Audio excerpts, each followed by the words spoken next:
Mutual fund investments are subject to market risks. Read all scheme related documents carefully. हा audio तुम्ही कुठल्या ना कुठल्या तरी ॲडव्हर्टाईजमध्ये ऐकला असेल. टीव्हीमध्ये क्रिकेट मॅचमध्ये बघताना तुम्हाला म्युच्युअल फंडची ॲडव्हर्टाईज तुम्ही बघितली असणार आहे.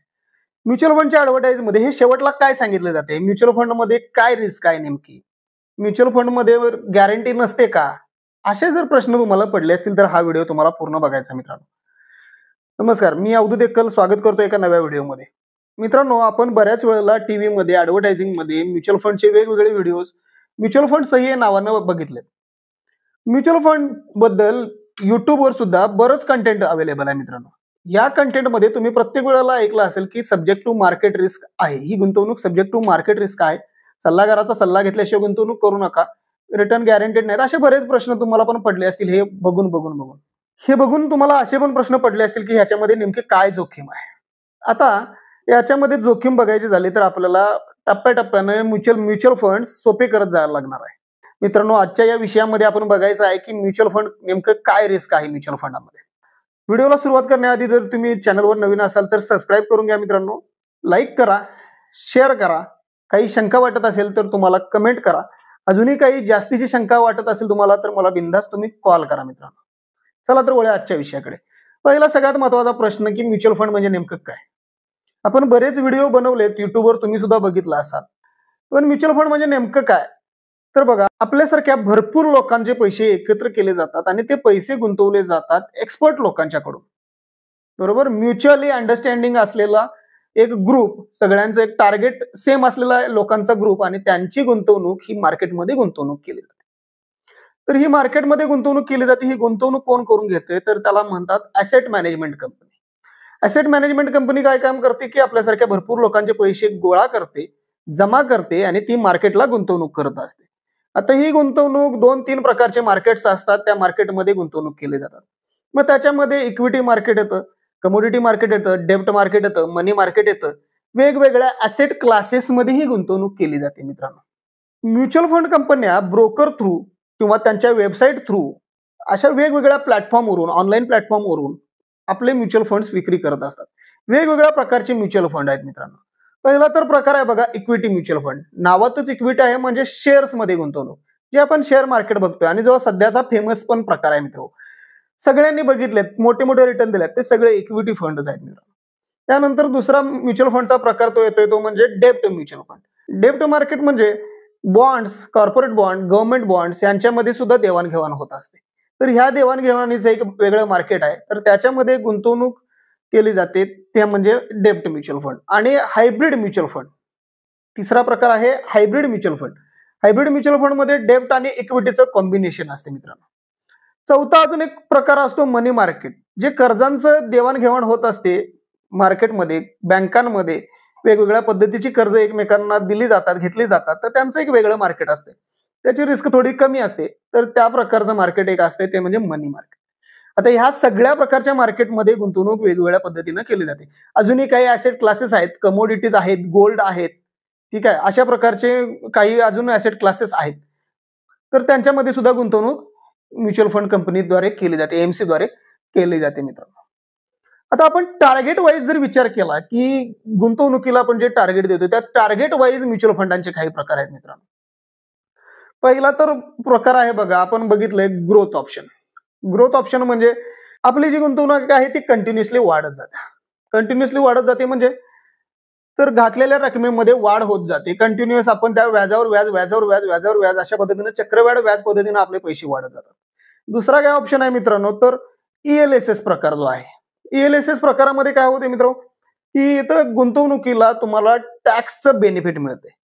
1.5 लाखापर्यंत त्याला टॅक्स बेनिफिट असतो एटीसी मध्ये. याची गुंतवणूक जी असते ती 3 वर्षासाठी लॉक इन मध्ये असते. तर इथं तुम्हाला पैसे ते 3 वर्षासाठी काढता येत नाहीत, तर तो प्रकार असतो ईएलएसएस फंडचा प्रकार असतोय.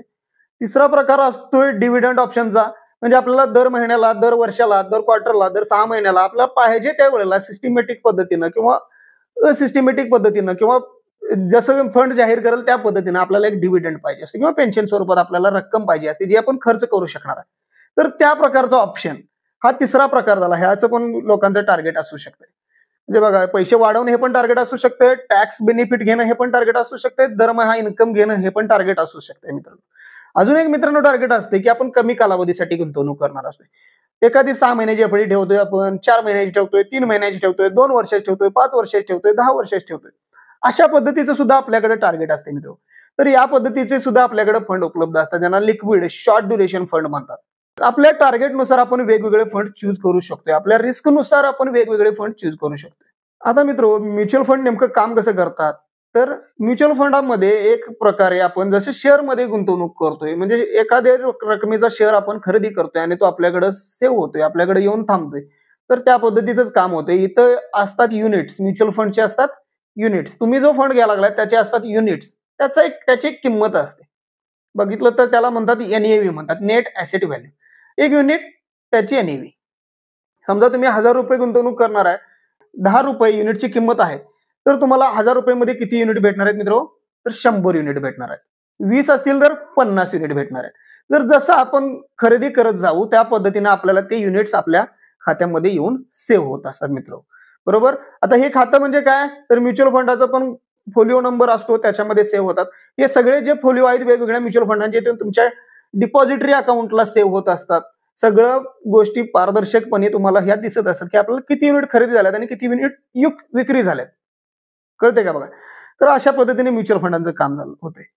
मित्रांनो, याच्यावर टॅक्स किती बसतोय हा पण एक मोठा प्रश्न पडलाय. बऱ्याच लोकांनी बऱ्याच वेगवेगळ्या गोष्टी ऐकलेल्या आहेत. टॅक्स म्युच्युअल फंडावर पडतोय. बरोबर. काही लोक आपल्याला सांगतात की तिथं म्युच्युअल फंडाच्या गुंतवणुकीवर 12% टॅक्स पडतोय आणि रिटर्न 14% मिळतोय, तर 2% आपलं काय होणार आहे का?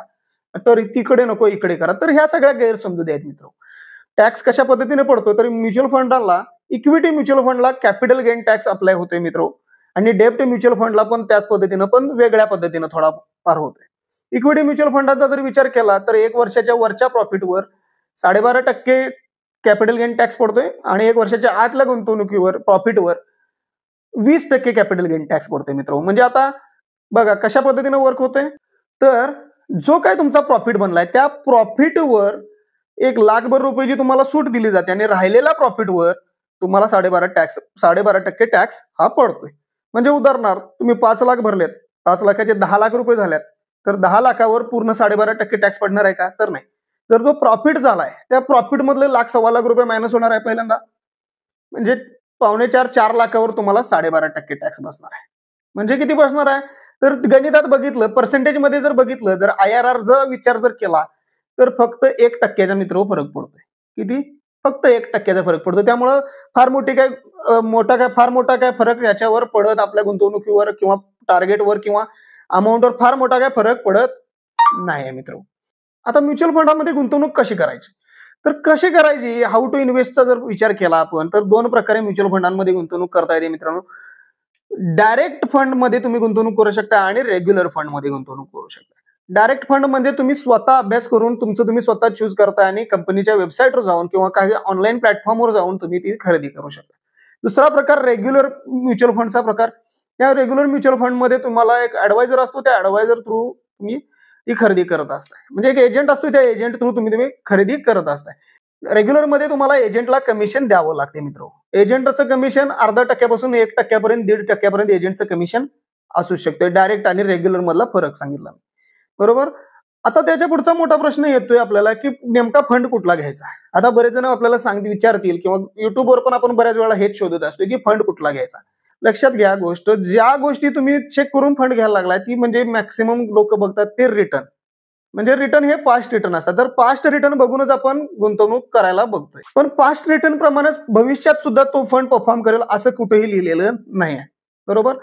आता जर फंड तुम्हाला निवडायचा असेल तर तुम्हाला स्वतः वेगवेगळ्या पद्धतीने अभ्यास केले पाहिजे की फंड कसे निवडायचे याचे व्हिडिओ बघितले पाहिजेत, अभ्यास घेतला पाहिजे, माहिती घेतली पाहिजे मित्रांच्याकडून, अजून कुणाकडून, आणि त्यानंतर तुम्ही स्वतः फंड निवडला पाहिजे.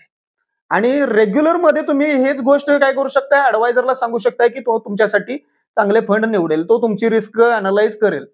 तर ह्या गोष्टीचं काम तुम्ही ऍडवायझर कडून करून घेऊ शकता.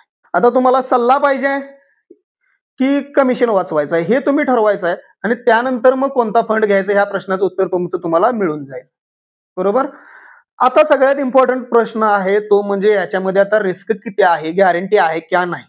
तर मित्रांनो, म्युच्युअल फंड मधली गुंतवणूक ही पूर्णपणे मार्केट संलग्न असते. वेगवेगळ्या प्रकारची मार्केट आपण बघितली तर त्यांच्यामध्ये जी काही गुंतवणूक व्हायला लागल्या, आपण जी काही गुंतवणूक करायला लागलो ती गुंतवणूक पूर्णपणे अवलंबून आहे. कुठल्याही प्रकारची याच्यामध्ये गॅरंटी लिखित कोणीही देत नाही. म्युच्युअल फंड देत नाहीत. समजते का बघा. मग असं नाही आहे की गॅरंटी देत नाहीत म्हणजे पैसे आपले बुडतातच का? तर असं नाही आहे मित्र. तर काय होते बघा, मार्केट कंटिन्युअसली एका फ्लो मध्ये कंटिन्युअस चालू शकत नाही. एकसारखं वरती जाऊ शकत नाही, एकसारखं खाली पडू शकत नाही. मार्केट हे अप अँड डाऊन्सनी भरलेलं आहे. मार्केट हे रोलर कोस्टर पद्धतीने चालणारच आहे. मार्केटला पॉझिटिव्ह पण फेज लागते आणि निगेटिव्ह सुद्धा फेज लागते. प्रत्येक प्रकारच्या मार्केटला. आपण जास्तीत जास्त विचार करतो ही जी रोलर कोस्टर पद्धत आहे ती इक्विटी मार्केटच्या संदर्भात. बाकी मार्केटमध्ये एवढा काय फार मोठा बदल होत नाही, फरक पडत नाही. इक्विटी मार्केट हे अवलंबून असते देशाची इकॉनॉमी, जगभरातले काही इव्हेंट, जगभरातल्या काही घटना घडणाऱ्या असतात आणि त्यांचा पडणारा इकॉनॉमीवर फरक. तर ह्या सगळ्या गोष्टींमुळे काय होते, तर मार्केटमध्ये किंवा इक्विटी मार्केटमध्ये खूप मोठ्या काही घडामोडी होत असतात. तर ह्या सगळ्या घडामोडींचा परिणाम काय होतोय की म्युच्युअल फंडांच्या रिटर्न्सवर होतोय. तर म्युच्युअल फंडांचे रिटर्न कमी व्हायचे किंवा जास्त व्हायचे, तर हे सगळं अवलंबून कशावर आहे? मार्केटवर आहे. आता तुम्ही मार्केटमध्ये गुंतवणूक करत असताना कशा पद्धतीने करताय ही सुद्धा त्यातली इम्पॉर्टंट गोष्ट आहे. म्हणजे कसं, कोविडच्या आधी तुम्ही पैसे टाकले तर कोविडमध्ये ते खूप मायनसमध्ये गेले असते. कोविडच्या मध्येच तुम्ही पैसे टाकले असते आणि कोविडच्या पूर्ण झाल्यानंतर 22ला पैसे काढले असते तर ते खूप मोठ्या प्रमाणात वाढले असते. बरोबर आहे. कोविड संपल्यानंतर 22ला तुम्ही गुंतवणूक केला असता, 24 पर्यंत आज घडीला 25 पर्यंत तुम्ही विचार केला असता तर अजून चांगल्या पद्धतीने वाढले असते. गेल्या ऑगस्ट सप्टेंबरमध्ये तुम्ही गुंतवणूक चालू केला असता तर आजपर्यंत तुम्ही कंटिन्युअसली मायनसमध्ये असता. तर बघा, वेगवेगळ्या फेजमध्ये तुम्ही कुठं गुंतवणूक केली त्याच्यावर डिपेंड आहे की रिटर्न किती बनलाय. ज्यानं 8 वर्षापूर्वी 6 वर्षापूर्वी सुरू केलं आणि ज्यानं 8 महिन्यापूर्वी 6 महिन्यापूर्वी सुरू केलं त्या दोघांचा रिटर्न पर्सेंटेज अजिबात सेम नसणार आहे. लक्षात आलं का बघा. म्हणून हे याच्यासाठी म्हणलंय की mutual fund investments are subject to market risk. गुंतवणूक करत असताना तुमच्या तज्ञ लोकांचा, तुमच्या सल्लागारांचा सल्ला घेतल्याशिवाय गुंतवणूक करू नका. या चॅनलवरचे व्हिडिओ तुम्ही फक्त माहिती म्हणून बघा.